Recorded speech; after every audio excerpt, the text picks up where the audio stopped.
Daily 2 de Djemeldine Benchenouf. Salam alaikum, Azul Fillaoun, bonsoir.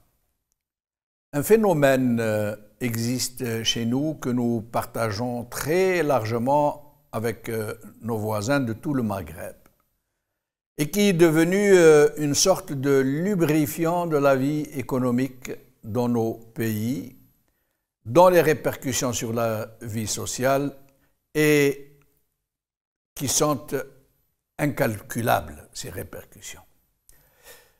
Et plutôt qu'un phénomène, je crois qu'il serait plus indiqué de parler d'une infection qui gangrène les mœurs, qui éradique les vieilles valeurs de nos sociétés, qui insémine l'hypocrisie jusque dans nos pratiques religieuses. C'est la chippa. C'est elle qui fait carburer les énergies, qui permet de gravir les échelons de la société, qui procure à celui qui la donne, comme à celui qui la reçoit, respect et considération. Elle est une vraie constante nationale. Elle est rentrée dans les mœurs de la République et se pratique à tous les échelons de sa hiérarchie. Ces ressources rendent la vie tellement plus facile. Grâce à elle, tout devient aisé. Accéder au statut de Qafz, pouvoir s'offrir un mariage somptueux, pouvoir faire crever les envieux de jalousie, gaver ses enfants et leur permettre à leur tour de faire crever d'envie les mioches des autres, s'offrir des vacances de bamboula, une bidon villa à plusieurs étages, faire ripaille tous les jours de l'année, avoir des meubles comme dans les séries turques, faire des hajj et des umrah à répétition, du 2 en 1, pour épater les autres et s'acheter une place au paradis, et autres privilèges du genre. Dans l'algérois, on l'appelle chippa, c'est le fameux pot de vin.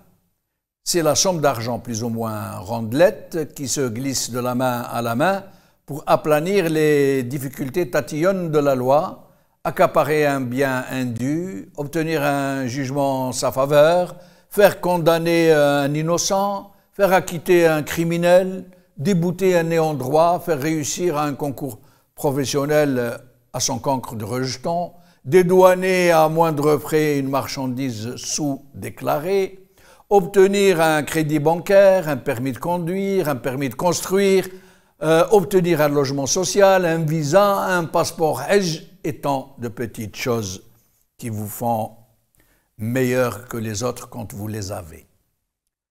Parce que c'est ça qui compte.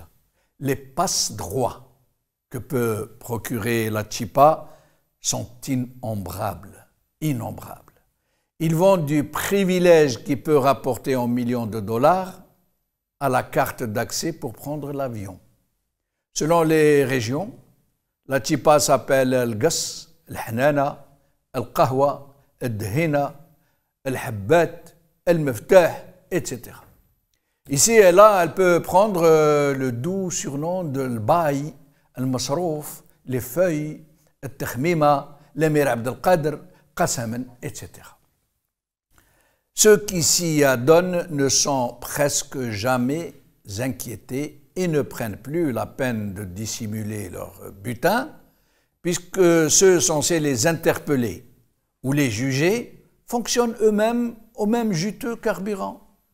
C'est bien pour cela, d'ailleurs, que personne ne s'en cache. Il est tout à fait banal de voir des fonctionnaires, des magistrats, des employés de banque, des élus et bien d'autres chippistes dont le revenu est relativement bas, habiter néanmoins de somptueuses résidences, rouler carrosse et dépenser sans compter.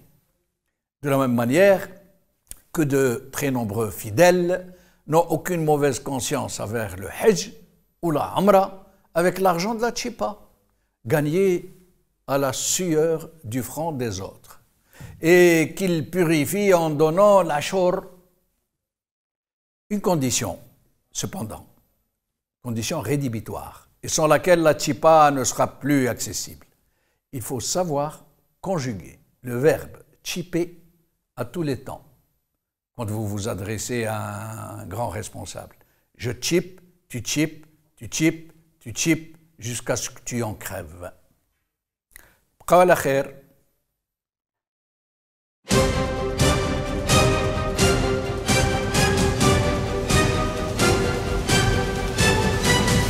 L'édito de Djemeldine Benchenouf.